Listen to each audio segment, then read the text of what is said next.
大家好，今天教大家如何操作 NIT-PSN 手持式糖度计。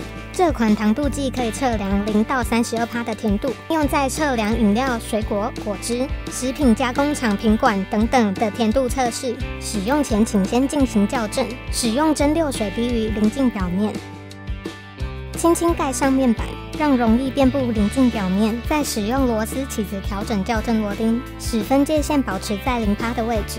即完成校正喽！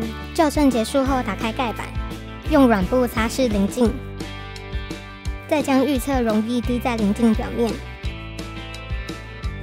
轻轻盖上盖板，避免产生气泡。